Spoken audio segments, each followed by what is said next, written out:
warahmatullahi wabarakatuh. Saya Amran Askin menjelaskan sejarah komunikasi dan ilmu komunikasi, prinsip komunikasi, serta objek komunikasi. Definisi komunikasi.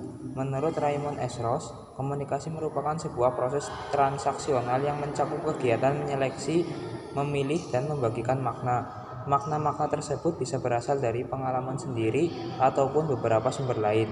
Kesimpulannya, komunikasi adalah suatu proses penyampaian pesan dari satu pihak, individu atau kelompok kepada pihak lain, individu atau kelompok, melalui saluran tertentu ataupun tidak sehingga menimbulkan pengertian bersama untuk mencapai tujuan tertentu. Kemudian sejarah komunikasi. Efrain M. Rogers 1986 membagi 4 era perubahan komunikasi, yakni era tulisan, era komunikasi cetak, era telekomunikasi, dan era komunikasi interaktif. Komunikasi tulisan dimulai pada sekitar 4000 tahun sebelum Masehi oleh bangsa Sumeria yang mulai mengenal kemampuan menulis di atas lembar tanah.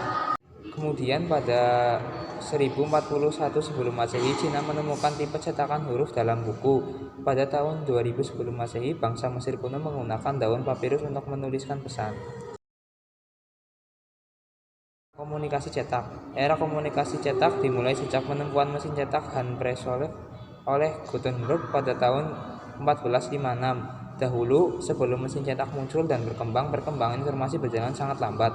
Dampaknya, buku, kitab suci, dan surat kabar dapat dicetak dan diterbitkan secara massal. Era telekomunikasi. Rogers memulai era ini dengan mengambil momen pada saat Samuel Morse pada tanggal 14 Mei 1844 menemukan suatu cara untuk menyampaikan pesan melalui telegraf.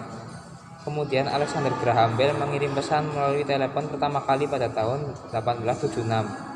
Pesan atau informasi yang ditransmisikan berupa kode Morse melalui kawat. Nantinya pihak penerima pesan akan menerjemahkan kode Morse untuk dapat memahami pesan yang diterima. Telekomunikasi interaktif. Rogers mencatat pada era ini terjadi pada pertengahan abad ke-19.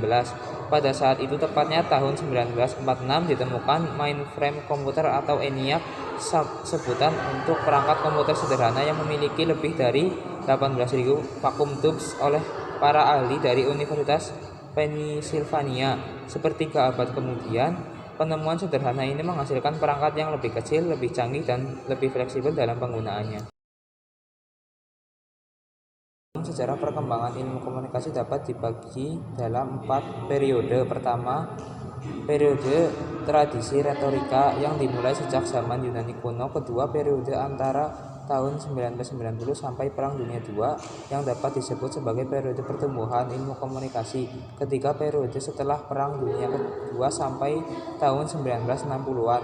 Periode ini umumnya disebut sebagai periode konsolidasi. Dan yang terakhir, periode keempat adalah periode teknologi komunikasi yang dimulai dari tahun 1960-an sampai sekarang.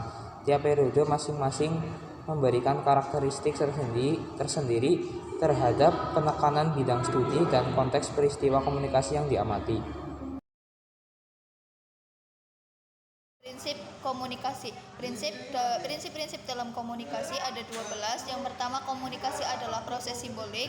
Kedua, setiap perilaku mempunyai potensi komunikasi.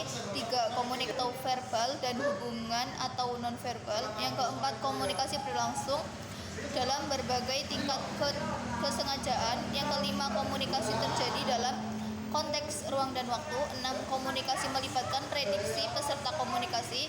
7. Komunikasi bersifat sistemik. Yang ke-8, semakin mirip latar belakang sosial budaya, maka semakin efektiflah komunikasi.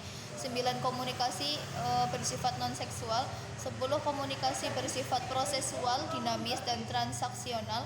Yang ke-11, komunikasi bersifat irreversibel. Dan yang terakhir, komunikasi bukan panacea untuk menyelesaikan berbagai masalah. Ilmu komunikasi berada dalam rumpun ilmu-ilmu sosial yang berobjek abstrak, yaitu tindakan manusia dalam konteks sosial. Tidak semua peristiwa komunikasi yang terjadi merupakan objek kajian ilmu komunikasi. Objek suatu ilmu harus terdiri dari satu golongan masalah yang sama sifat hakikatnya.